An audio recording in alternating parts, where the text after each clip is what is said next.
Hi, I'm Devil's Food Cake. Hi, I'm Lemon Tart. And this is the Most Cakes recap of the second episode of Lip Service. So we haven't put the first episode in the series up yet, but it's kind of a foregone conclusion already for most of us that none of us like Frankie at all. Yeah. I mean, I think she's a completely one-dimensional character on a one-dimensional show, but I'll let Devil's Food Cake continue. So I completely understand LT's point of view, but it's also been said by some of us that basically none of us think that the actress who plays Frankie can really act very well. But in general, Frankie's so cliched. She's everything about Shane that was bad, condensed into one character, and made Frank and Shane. Frank and Shane. Which is Devil's Food Cake, so saying, not mine. I just stole that. It's fun. But yeah, she's really, really irksome. Like, when she goes to the funeral, it's like the phrase wooden acting was invented for her. And pouting, my God! Is that girl sponsored by some kind of lip salve product or something? It's like, brought to you by... Sorry, I don't know what that was. Right, anyway. Cherry chapstick. Yeah. But, okay, so in general, apart from the fact that the actress isn't exactly fantastic in getting across Frankie's characteristics, in general, if we're talking about Frankie as a character, she's so goddamn selfish. She displayed that in the first episode, and she's done it again in this episode, where she knows that Kat's going out on a date, but she decides to show up anyway, and she's been told, but no, and she's been told off by Kat before, and she's done it again in this episode, and I'm just actually really freaking glad that Kat didn't just call her out in the first episode about it, she called her out this episode. And at least this episode, Kat didn't let her fucking ruin her date. Which, by the way, was great.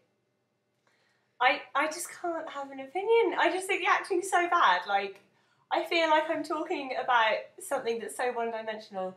I'm going to think of a really bad metaphor. It's like talking about a piece of paper as opposed to a beautiful work of art or whatever it could have been. I'm just saying. So that's all I have to say. Right, next character. Tess. Yes. We've kind of... Well, I'm not sure if LT agrees, but Tess has kind of endeared herself to all of us. I think I find it very realistic the way she reacts to certain situations, and she's not stoic or brave or whatever the way a lot of characters you tend to see in shows are.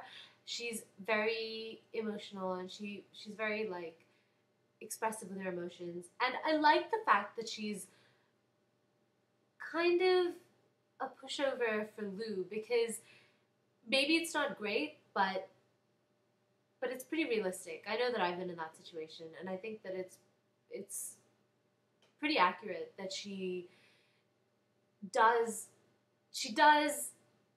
what Lou manipulates her into doing because, you know, she likes this girl and it's worth it. To me, it's just another plot that involves men flirting with the girls. Yeah, like when they're in the TV studio, it's just like her and Lou. It's just another plot that involves men, and that's a little irritating.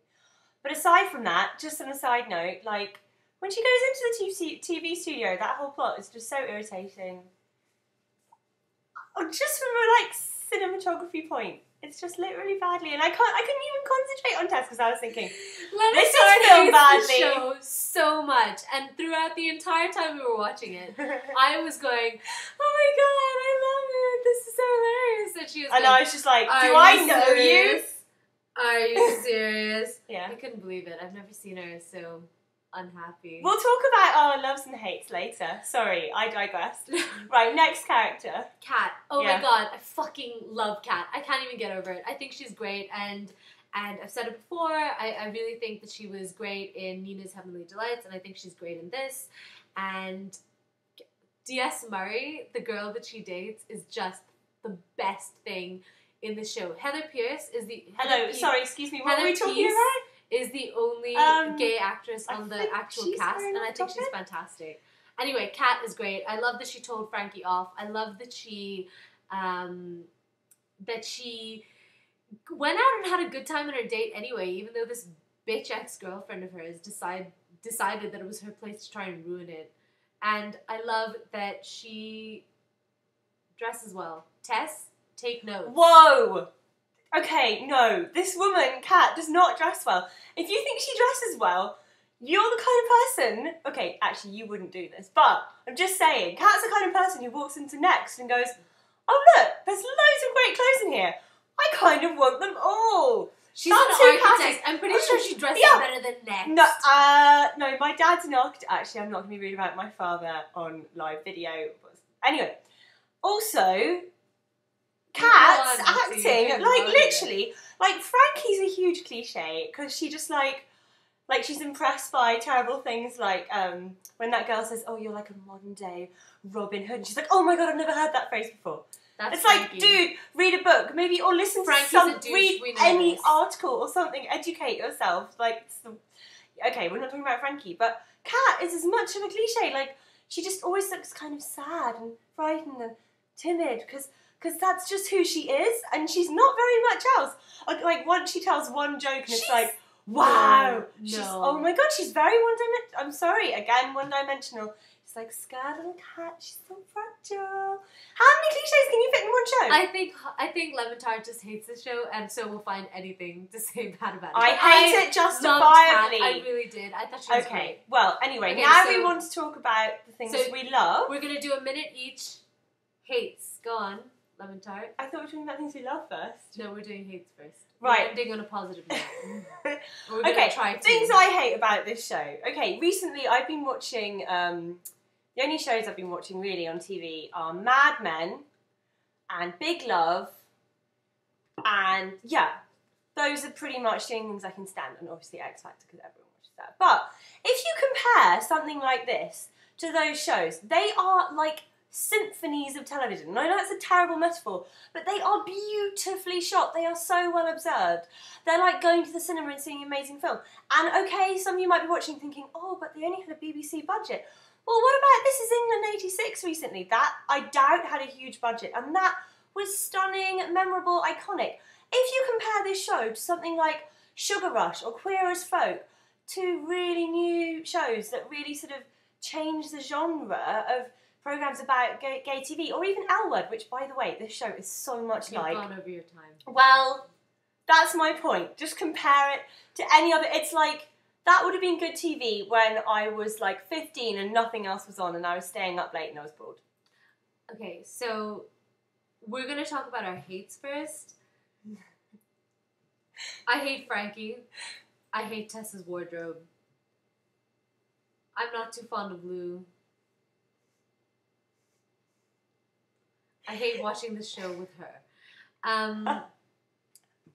Loves. Now you can talk about your loves first because I'm sure that'll take much less time than mine. I mean, okay. Apart from all the bad camera angles and the bad lighting. 5 seconds. Loves. 5 seconds. Okay, I do like the fact that it's not filmed in London because I think that's imaginative, but I don't think they took advantage of Glasgow fully. This episode. Okay, on this episode, I guess there were elements of the Lou and Tess story that were quite, Devil's Food Cake said this before to me, and that story, I think, if it had been written better, I think that is quite thoughtfully done. But no, it's cliched again. I don't know. You're going. Okay, so no loves from Lemon Tart. I forgot what it was you were saying about... Okay, so Lemon Tart made the interesting point that the show isn't groundbreaking, and I agree in that, yes, the gay thing has been done on TV before, but I do think that it's groundbreaking in that it's not like a fucking big deal to be gay in the city, going out, dating, whatever. This show doesn't make all that a big deal, and I think that is groundbreaking in itself. I love D.S. Murray because I just think that she's one of the best characters in the show. I loved Kat. I think she's one of the best acted characters in the show, and I think she's definitely one of the best written characters in the show. I think she's pretty three-dimensional, and I think that she reflects a lot of the problems that I've seen in my own life, dating and all that, and I love, D.S. Murray again. Okay, I do see your point about how it's good that it's just fine to be gay and like this show shows that you can just be yourself, but the L Word has already done that. That's what I'm saying. Okay, but we finished there. Not for Britain. Anyway, okay, so loves on my side. D.S. Murray, Kat, storyline progression. I think this episode was way better than the first, and I really loved. I really love the juxtaposition of Frankie and Sadie's sex scene with Kat and D.S. Murray's sex scene, and also never bring a girl back to your house if you don't know her, because bitch will steal your shit. I'm not even joking. I don't like the show, but one thing I love about it, just like the real L Word, it gives so much opportunity for piss taking. Like, so much. And for that, I'm so pleased it's on television. Like, yeah, that's great. That's good. Anyway, it was nice to chat. And that was our take on the second episode of Lip Service. Bye. Bye-bye.